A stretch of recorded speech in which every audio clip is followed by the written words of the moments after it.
Good morning students. 2-3 दिन से video नहीं आ पा रहे थे क्योंकि मेरी तबीयत ठीक नहीं थी। आज आगे से जो भी अपना टॉपिक था वहीं से आगे से स्टार्ट करें, ह्यूमन रिप्रोडक्टिव सिस्टम कर रहे हैं। और एक टॉपिक अपना रह गया था बच्चों, मेमोरी ग्लैंड। मेमोरी ग्लैंड वाला जो टॉपिक है वो अपना रह गया था। मेमोरी ग्लैंड मैमल्स के अंदर होती है। मिल्क प्रोड्यूसिंग ग्लैंड होती है। तुम लोगों को पता है कि जो भी मैमल्स हैं वो मिल्क प्रोड्यूस करते हैं और अपने जो भी चिल्ड्रंस हैं, जो भी ऑफ स्प्रिंग्स हैं, उनको मिल्क फीड करवाते हैं, तो इसको मैमल्स बोलते हैं और इनके अंदर मेमोरी ग्लैंड होती है। ये जो मेमोरी ग्लैंड होती है ये ट्यूब्यू सेक्युलर ग्लैंड होती है। मतलब ट्यूब्यूल्स के साथ साथ इसमें सैक भी होता है, तो ट्यूब्यूलो सेक्युलर ग्लैंड होती है। ठीक है। और ये मॉडिफिकेशन है स्वेट ग्लैंड का। स्वेट ग्लैंड तुम लोगों ने पढ़ी नहीं है, 11th में पहले चैप्टर था, उसके अंदर सारी ग्लैंड थी, सब टाइप की एपिथेलियम थी, तो वो सब चैप्टर जो टिश्यूज वाला चैप्टर था उसके अंदर ये आता था पोर्शन ग्लैंड का। सीबीसीएस ग्लैंड जो भी ग्लैंड थी वो तुम्हारे नहीं थी। ये स्ट्रक्चर है, ये ह्यूमन के ब्रेस्ट के स्ट्रक्चर है। इसके अंदर बहुत सारे लोब्स होते हैं, ये लोब्स बना रही हूँ मैं। ठीक है, बहुत सारे बना नहीं रही हूँ, 2-3 एक का ले रहे अपन। इन लॉब्स के अंदर 15 टू पर लॉब के अंदर 15 to 20 मेमोरी ग्लैंड होती है। ठीक है, तो ये मैं मेमोरी ग्लैंड बना रही हूँ अंदर। बुक के अंदर भी तुम्हारे बना रखा है इस तरह से। ये इधर वाली थोड़ी छोटी हो गई, अब देखो ये मेमोरी ग्लैंड है, ये सैक और डक्ट दोनों होती है, इसीलिए इसको मतलब इसके अंदर ट्यूब भी होगी और सैक भी होगा। पीछे वाला पोर्शन जो है सैक लाइक है और ये आगे वाला ये ट्यूब लाइक है। ठीक है, तो ये लोब्स मतलब ब्रेस्ट के अंदर, ब्रेस्ट जो होता है ब्रेस्ट वो लोब्स में डिवाइडेड होता है और लोब्स के अंदर ये ट्यूबुलो सेक्युलर ग्लैंड होती है जिन्हें हम मेमोरी ग्लैंड बोलते हैं। 2-3 ही बना पा रही हूँ मैं। ठीक है, एक लोब के अंदर ये 2-3 बना दी मैंने। ये जो ब्राउनिश रीजन होता है इसे एल्वियोलाई बोलते हैं, एल्वियोली। ठीक है, ये जो पार्ट होता है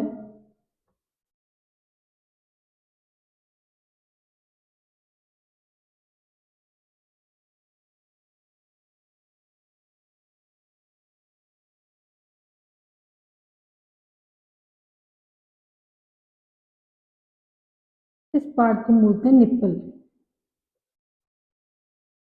ठीक है, ये जो एल्वियोलाई होता है इस एल्वियोलाई के अंदर ये जो डक्ट है मेमोरी ग्लैंड की, ये डक्ट ओपन होती है एक स्टोरेज, एक थोड़ा सा बल्जी सा स्ट्रक्चर होता है जिसे एम्प्यूला बोलते हैं। जो भी मिल्क यहाँ प्रोड्यूस होता है वो मिल्क एम्प्यूला के अंदर स्टोर होता है। ठीक है, तो एल्वियोलाई के अंदर बेसिकली बहुत सारी एम्प्यूली होते हैं, एम्प्यूला होते हैं, जिनके अंदर मेमोरी डक्ट जो होती है, मेमोरी वॉल, मेमोरी ग्लैंड की जो डक्ट होती हैं वो ओपन होती है, एम्प्यूला हो गए। और एम्प्यूला से जो डक्ट निकलती है जो निप्पल के अंदर ओपन होगी, इन डक्ट को लेक्टिफाइंग डक्ट बोलते हैं। लेक्टिफायर डक्ट हुई। ठीक है,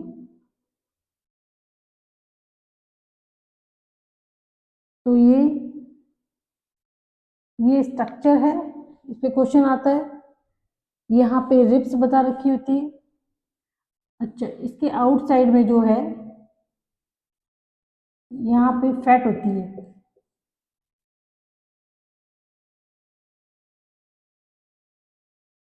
ठीक है, यहाँ पे फैट का कंपोजिशन होता है, ये कंपोज हो रखी होती है। ये रिब्स की मसल्स आ गई, ये रिब्स आ गई, इसके आगे यहाँ पे मसल्स होती है। तो इस पे भी 2-3 नंबर का तुम्हारे क्वेश्चन आता है, तो क्वेश्चन तुम रेडी कर लेना। अब आगे जो अपना मेन टॉपिक है वो oogenesis है। तो अब हम तो अब हम oogenesis स्टार्ट करेंगे, ठीक है। स्पर्मेटोजेनेसिस हमने पढ़ लिया है, लेकिन हम जब भी oogenesis पढ़ेंगे तो थोड़ा कंपैरेटिव पढ़ेंगे, ठीक है, ताकि क्या है अपने को, ये तो oogenesis ओवरीज में होता है, ठीक है, पहली बात। सेकंड थिंग ये कि डिसकंटिन्यूस होता है,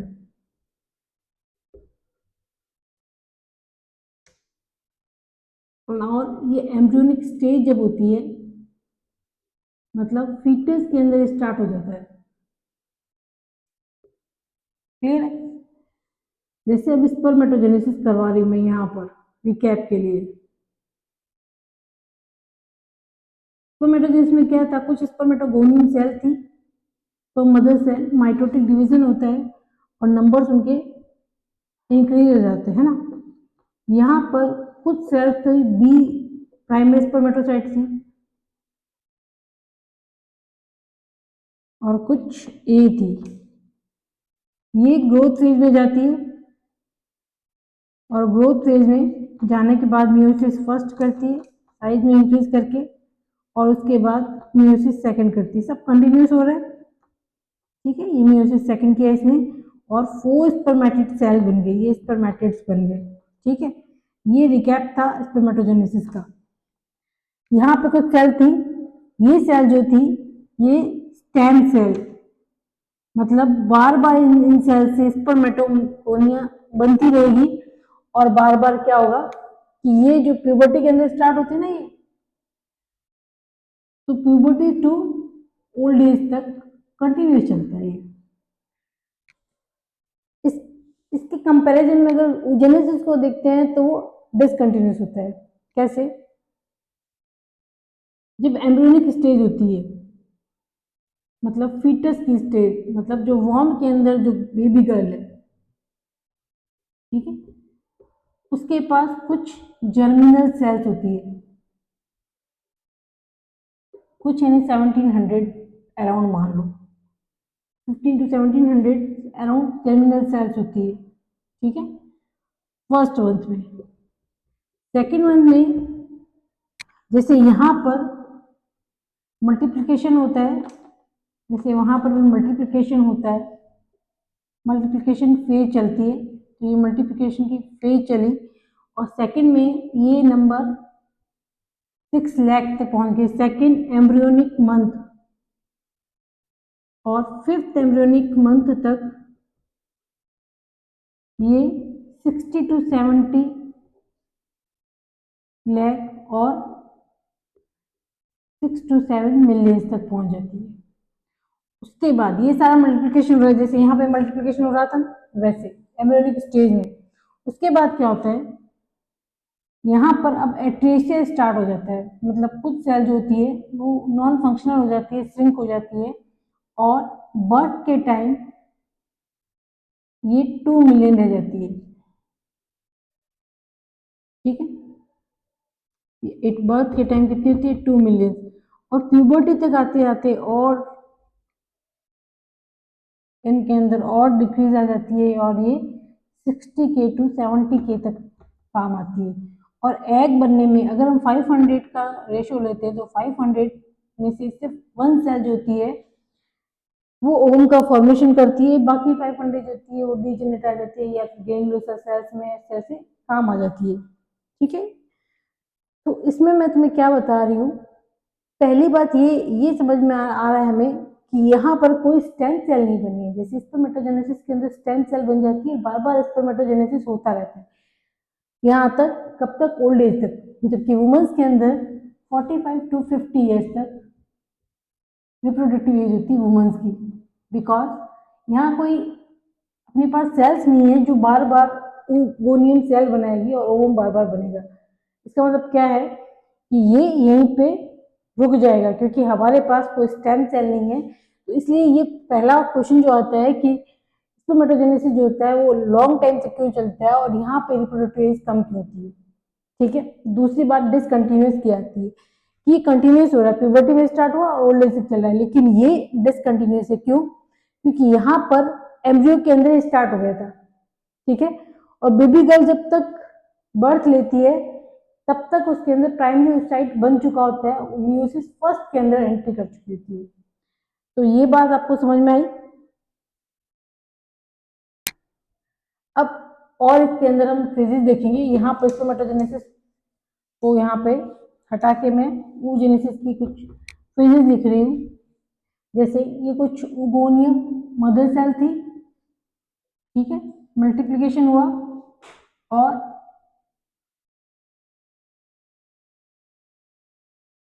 अब इनमें से कुछ, ये सारी कौन सी प्रीमोडियल सेल है, प्रीमोडियल सेल्स बोलते हैं, ठीक है। अब इसमें से ये मल्टीप्लिकेशन फेज होगी। सेकंड फेज जैसे जेनेसिस में वैसे इसमें भी ग्रोथ फेज होती है, ये आई ग्रोथ फेज। ग्रोथ फेज में क्या होता है, ह्यूमन के अंदर तो यॉक नहीं होता, अदरवाइज यॉक सिंथेसिस होता है, ठीक है। ह्यूमन के अंदर प्लेसेंटा होता है तो यॉक नीडेड नहीं होता है एम्ब्रियो के लिए।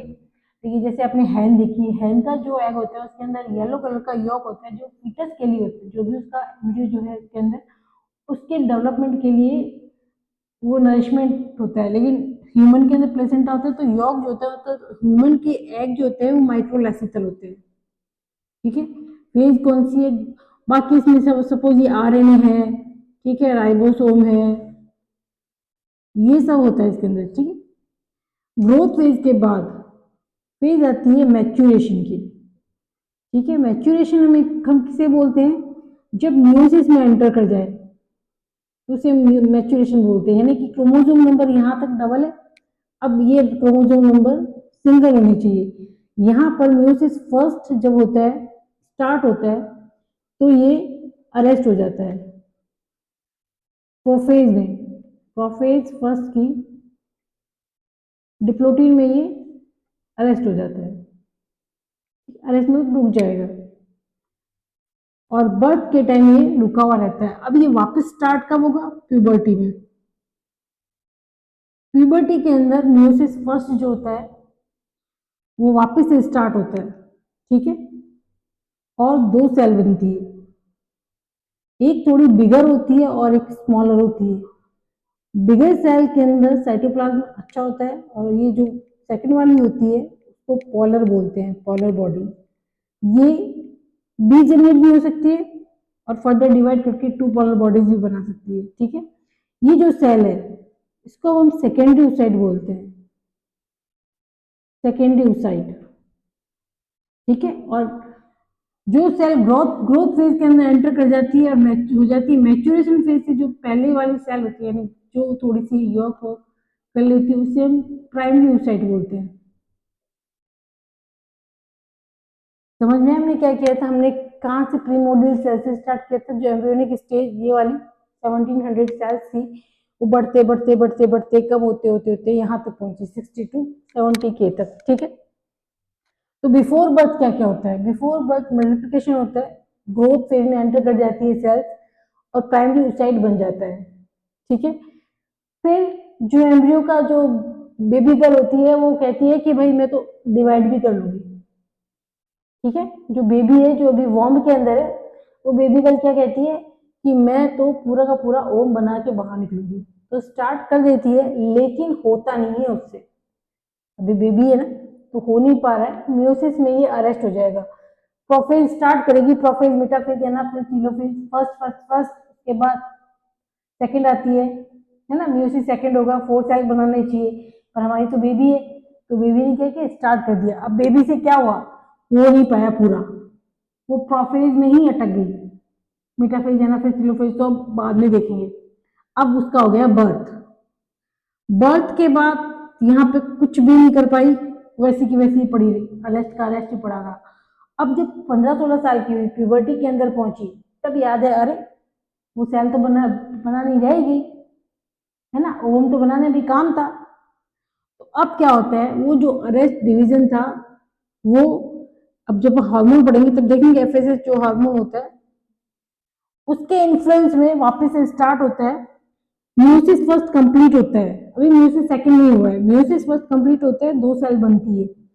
म्यूसिस फर्स्ट से कंप्लीट होने से जो रिजल्टेड सेल होती है उसको सेकेंडरी बोलते हैं ना, तो ये सेकेंडरी oocyte हो गई। और सेकेंडरी oocyte को ही हम ओवम बोलते हैं। और ये जो सेकेंडरी oocyte है ये रिलीज होता है ओवरी से, ठीक है। कब? 14th day of menstruation. Menstrual जो पीरियड है अपनी उसके 14 डे पे रिलीज होता है, ठीक है। उसके बाद अगर फर्टिलाइजेशन होता है तो यहाँ पर मियोसिस सेकंड होगा, मतलब स्पर्म की एंट्री अगर होगी, स्पर्म की एंट्री अगर होती है तो यहाँ पर ओवम दोबारा से ये जो सेल है एक पोलर बॉडी और बनेगी और ये एग सेल बनती है, ठीक है। दोबारा से देखेंगे क्या क्या बताया मैंने बताया बिफोर बर्थ क्या क्या होगा। जब बेबी है तो प्रीमोडियल सेल्स होगी कुछ, मल्टीप्लिकेशन कुछ, यानी ये नंबर दे रखे हैं, मल्टीप्लाई करेगी 6 लाख तक पहुंचेगी, 6 से 7 मिलियन तक पहुंच जाएगी। उसके बाद क्या होगा? एक्ट्रेशिया हो जाएगा, मतलब वो सेल्स जो है वो श्रिंक होनी शुरू हो जाएगी, बहुत सारी बेकार हो जाएगी, डिजेनरेट हो जाएगी, फंक्शनल नहीं रहेगी। और बर्थ के टाइम 2 मिलियन बचती है। वो जो 2 मिलियन सेल्स हैं वो किस स्टेज में है? वो होती है प्राइमरी oocyte, ठीक है। कुछ ग्रेनुलर सेल्स बन जाएगी उस टाइम में भी, जब ओवरी का देखेंगे तब देखेंगे, ठीक है। और 60 to 70 के बचती है प्यूबर्टी के टाइम। उसमें से कोई एक सेल जो होती है 500 में से कोई एक सेल ओवम यानी सेकेंडरी oocyte बनाती है, बाकी सब यूज में हो जाती है, ठीक है। और म्यूसिस फर्स्ट में एंटर करने के बाद प्रोफेज में ये अरेस्ट हो जाएगा। प्यूबर्टी के टाइम फिर से वापस एफएसएच जब भी स्टिमुलेट करेगा इसको तो वापस से डिवीजन स्टार्ट होता है प्यूबर्टी के टाइम, ठीक है। सेकेंडरी oocyte बनता है और एक पोलर बॉडी बनती है। सेकेंडरी oocyte जब होता है उसी उसी स्टेज पर ये ओवम कहलाता है, इसको ओवम बोलते हैं, और ये ओवम के रूप में रिलीज हो जाता है, ओवम के फॉर्म में रिलीज हो जाता है। लेकिन अगर स्पर्म एंट्री करता है तो आगे म्यूसिस सेकंड होता है, ठीक है, स्पर्म की एंट्री पर, और 2 सेल्स बनती है, एक सेल बोल सकते हैं पर, और एक पोलर बॉडी फिर से बनती है, ठीक है। ये फिर से डिजेनरेट हो जाएगी और ये एक सेल जो है वो आगे फंक्शनल होगी। तो बच्चों oogenesis कर लिया हमने। एक टीएस और देख लेते हैं वापिस से। एक बार पहले भी तुम्हें ओवरी का टीएस दिखाया था, एक बार और अपन देखेंगे कि ओवरी की टीएस में क्या है, ठीक है। ये ओवरी का टीएस है, कोई भी एक ओवरी है, राइट एंड लेफ्ट। यहाँ पर कुछ प्रीमोडियल सेल्स है, ठीक है।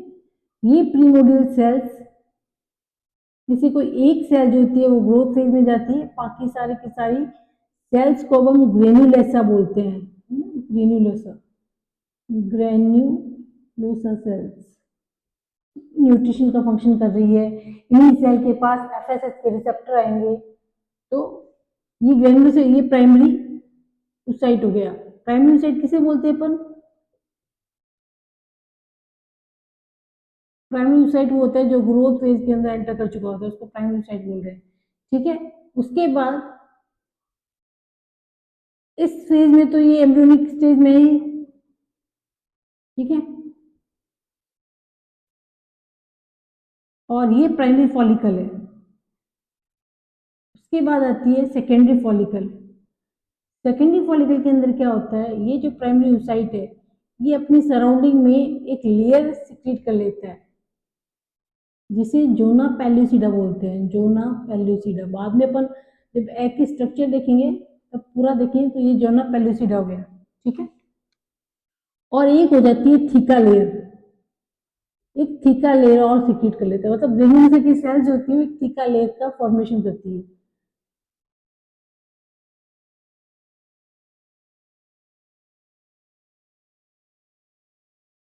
उसके बाद ये सेकेंडरी फॉलिकल होगी। इन दोनों में कोई खास डिफरेंस नहीं होता है, सेम सेम सी दिखाई देती है, थोड़ा साइज में डिफरेंस आता है। फिर आती है टर्सरी। टर्सरी फॉलिकल के अंदर, अच्छा, ये जो प्राइमरी oocyte है इसमें म्यूसिस फर्स्ट अरेस्ट हो चुका था, तुम्हें याद हो तो, ठीक है। तो टर्सरी फॉलिकल के अंदर अब क्या होगा? अब यहाँ पे दो लेयर बन जाएगी थीका की। ये प्राइमरी साइट है,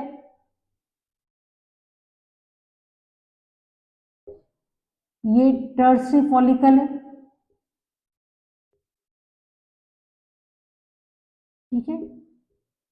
थोड़ी सी कैविटी बन गई इसके अंदर जिसको हम कहते हैं एंट्रम, ठीक है, जिसके अंदर फॉलिकुलर सेल्स जो होती है वो अपना सिक्रेशन बोलती है, इन्हीं को हम ग्रैन्युलोसा सेल्स बोलते हैं। तो ये कैविटी बन गई, इसको हम एंट्रम बोलते हैं। थीका एक्सटर्ना और इंटरना दोनों बन जाते हैं, इंटरना और एक्सटर्ना दोनों बन गए थीका। थीका इंटरना एस्ट्रोजन का सिक्रेशन करती है ना। एंड्रोजन हार्मोन, एंड्रोजन बोलते हैं इनको, एस्ट्रोजन और प्रोजेस्टेरोन। ऊस्ट्रोजन लिखा हुआ है तुम्हारे, वो लगा दी, तो ऊस्ट्रोजन हार्मोन जो है उसका सिक्रेशन करती है थीका इंटरना, ठीक है। ये टर्सरी फॉलिकल है। अब प्राइमरी साइड में जो डिवीजन रुका हुआ था वो होता है और सेकेंडरी oocyte बन जाता है।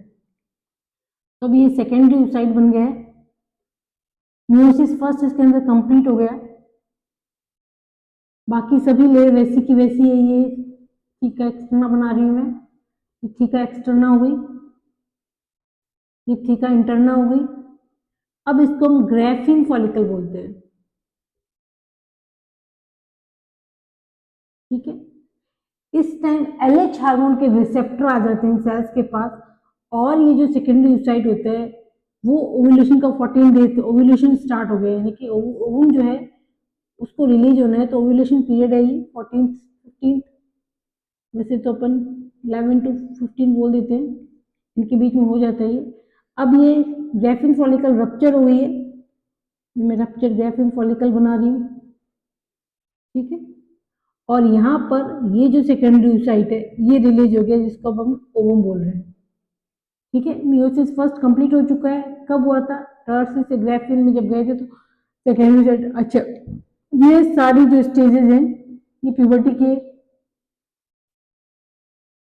अब ये जो बचा हुआ ग्राफिन फॉलिकल है इसको हम कॉर्पस ल्यूटियम बोलते हैं, कॉर्पस ल्यूटियम। इसका फंक्शन ये, ओवम तो निकल गया बाहर, इसको तो फिम्बरी जो है फैलोपियन ट्यूब की फिम्बरी बनाई थी ना, वो इसको कैच कर लेगी और फैलोपियन ट्यूब में ले जाएगी। अगर वहां फर्टिलाइजेशन होता है तो कॉर्पस ल्यूटियम प्रोजेस्टेरोन हार्मोन का सिक्रेशन करता है, ठीक है। और अगर ऐसा नहीं होता है, अनदर जैसे 14 डे है तो 28 डे तक चलेगा ये। उसके बाद अगर फर्टिलाइजेशन नहीं हुआ है तो प्रोजेस्टेरोन का लेवल गिर जाएगा, और ये जो कॉर्पस ल्यूटियम था इसको हम कॉर्पस एल्बिकेंस बोलते हैं, एल्बिकेंस, ठीक है। ये डिजनरेट हो जाएगा और पीरियड्स की जो ब्लीडिंग वाला टाइम होता है वो स्टार्ट हो जाता है। प्रोजेस्टेरोन का लेवल डाउन होते ब्लीडिंग स्टार्ट हो जाती है। क्या बताया मैंने, ये टीएस के अंदर तुम्हें कुछ प्रीमोडियल सेल्स थी जिसके अंदर एक प्राइमरी oocyte भी था, जो म्यूसिस फर्स्ट के अंदर एंटर करके प्रोफेज के अंदर अरेस्ट हो चुका था, प्रोफेज फर्स्ट के अंदर। अब प्यूबर्टी के अंदर वापस स्टार्ट होता है, प्राइमरी oocyte अंदर ही है। सबसे पहले प्राइमरी फॉलिकल बनती है, फिर सेकेंडरी फॉलिकल बनती है, थोड़ा साइज इंक्रीज होता है। उसके बाद प्राइमरी oocyte टर्सरी फॉलिकल बनती है, जिसमें थीका की दोनों लेयर बन जाती है, थीका इंटरना और थीका एक्सटर्ना। थीका इंटरना का काम होता है एस्ट्रोजन हार्मोन का सिक्रेशन करना। तो प्यूबर्टी के टाइम जो सेकेंडरी कैरेक्टर्स आते हैं वो इस एस्ट्रोजन हार्मोन से आते हैं। जो भी बेबी गर्ल, जो भी प्यूबर्टी के अंदर जो टीनेजर गर्ल्स होती हैं उनके अंदर जो भी चेंजेस आते हैं वो इस हार्मोन की वजह से आती है, जिसे थीका इंटरना की सेल्स होती है वो रिलीज करती है। इस स्टेज में इसको टर्सरी फॉलिकल बोलते हैं। टर्सरी फॉलिकल के बाद डिवीजन होता है, सेकेंडरी oocyte बनता है, ठीक है। और अब इसको ग्राफिन फॉलिकल बोल रहे हैं। सेकेंडरी oocyte 14th डे में रिलीज हो जाता है, उसके एमसी साइकिल जो है, मेंस्ट्रुअल साइकिल जो इसके 14 डेज में रिलीज हो जाता है, और कार्पस ल्यूटियम बन जाती है। जो ग्राफिन फॉलिकल थी अब उसका नया नाम हो गया कार्पस ल्यूटियम, ठीक है। फॉलिकल वही चल रही है। अच्छा, ये जितनी सारी प्रीमोडियल फॉलिकल थी इसमें सारे के सारे में डिवीजन एक टाइम में, एक महीने में सिर्फ एक ओवरी के अंदर ये साइकिल चलता है, ठीक है। और एक जना कंप्लीट कर रहा है, एक फॉलिकल, बाकी नहीं कर रही है। इसीलिए तो लिमिटेड है अपने पास, तो लिमिटेड में एक निकल रहा है, बाकी सारी जो है वो देख रहे हो तुम, थीका ग्रेनुलोसा सेल है, थीका बना रही है, जोना पेलुसिडा बना रही है, तो ये इनका ये इसकी साइकिल है, इसकी पूरी ओवेरियन साइकिल बोलते हैं इसको, ठीक है, तो ये ओवेरियन साइकिल है। अब एक और टॉपिक कर लेते हैं,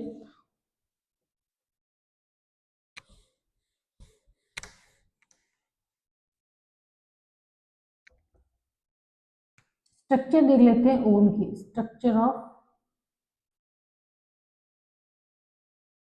ह्यूमन ओवम, ठीक है, ह्यूमन ओवम, ये एक स्ट्रक्चर और देख लेते हैं अपन बच्चों।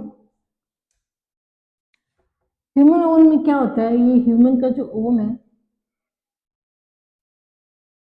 पेरिकल है, ठीक है, इसमें बाहर, अच्छा ये जो मैंने ओवरी का बनाया था, ये ओवरी का कॉर्टेक्स है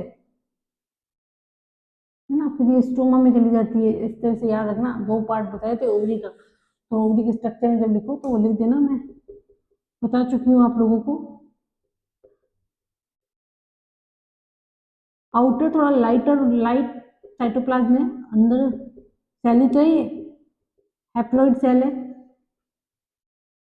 ठीक, ये हैप्लॉइड सेल है, ये ओवोनियम थे, 2n, ओवोनियम ग्रोथ में गए, 2n गए, 2n रहे, फिर प्राइमरी oocyte बोलेंगे इसको,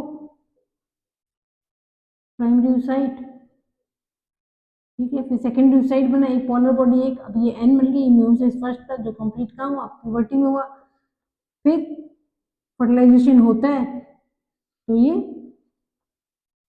फिर से ये हैप्लॉइड है, ठीक है, तो ये वाली स्ट्रक्चर है जो हम बना रहे हैं, तो हैप्लॉइड सेल है ये, बाहर एक्सोप्लाज्म हो गया, अंदर सेंटर में जो है इसको ओप्लाज्म बोलते हैं, इसका जो न्यूक्लियस होता है थोड़ा सा सेंटर में नहीं होता, ऊपर की साइड होता है, तो इसको हम सेमाइनल वेसाइकल बोलते हैं, ठीक है, जिस साइड न्यूक्लियस होता है उस साइड को हम एनिमल पोल बोलते हैं, ऑपोजिट जो पोल होती है ये वाली, उसको वेजिटल पोल बोलते हैं, ठीक है। इसके आउटसाइड में ये जो मेम्ब्रेन है, ठीक है, इस मेम्ब्रेन को हम प्री वाइटालिन मेम्ब्रेन बोलते हैं, प्लाज्मा मेम्ब्रेन ही होती है, ठीक है, इसका सिक्रेशन ओम खुद करता है, तो ऐसी मेम्ब्रेन जिनका सिक्रेशन ओम खुद करता है उसको प्राइमरी मेम्ब्रेन बोलते हैं। उसके बाद यहाँ पे एक और लेयर, तो याद होगा मैंने सेकेंडरी साइड में बोला था कि जोनो पेलिसिडा, तो ये एक और लेयर होती है, ये इस लेयर को हम जोना पेलिसिडा बोलते हैं, जिनका सिक्रेशन फॉलिकल की सेल, ग्रेनुलोसा की जो सेल्स होती है, ग्रेनुलोसा फॉलिकल एक ही है, वो करती है, उसको हम सेकेंडरी मेम्ब्रेन बोलते हैं। उसके बाद यहाँ पर कुछ सेल्स होती है, प्राइमरी जो फॉलिकल सेल्स होती है, वो खुद आके यहाँ पे एक लेयर बनाना स्टार्ट कर रही है, ठीक है, और ये रेडिएटिंग लग रही है,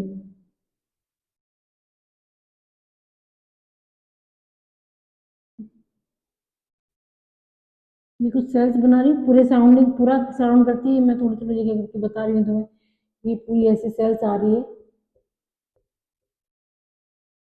तो ये कौन सी सेल है, ये फॉलिकुलर सेल्स हैं, फॉलिकल की खुद की सेल्स हैं, फॉलिकल खुद है तो फॉलिकल सेल्फ है, ठीक है, ये जो लेयर बनाती है इसे हम कोरोना रेडिएटा बोलते हैं, रेडिएशन में रेडिएशन लग रही है ना, रेडियस में आ रही है, मैं कहने का मतलब ये, तो ये कोरोना रेडिएटा हो गया, तो लेयर तीन बनाई है मैंने, एक वाइटेलिन मेम्ब्रेन यानी प्लाज्मा मेम्ब्रेन, दूसरी जोना पेलिसिडा, तीसरी कोरोना रेडिएटा, एक जो न्यूक्लियस है ये सेमिनल वेसिकल होता है, एक्सोप्लाज्म एंडोप्लाज्म बनाए हैं, बहुत इजी से, और एनिमल पोल बनाए, ये स्ट्रक्चर है, ठीक है। लेयर के बारे में तुमसे पूछा जाता है। तो बच्चों ये जो टॉपिक है ये अपना हो गया है। अब अपन मेंस्ट्रुअल साइकिल करेंगे नेक्स्ट जो भी अपना रहेगा, और देखते हैं। और अगला टॉपिक फर्टिलाइजेशन एक ही दिन लेते हैं कि एक अलग अलग वीडियो में लेते हैं, वो आगे देखेंगे अपन। कि जितना बना दिया है इतना तुम पढ़ते रहना, नोट्स तुम्हारे प्रिपेयर रखना।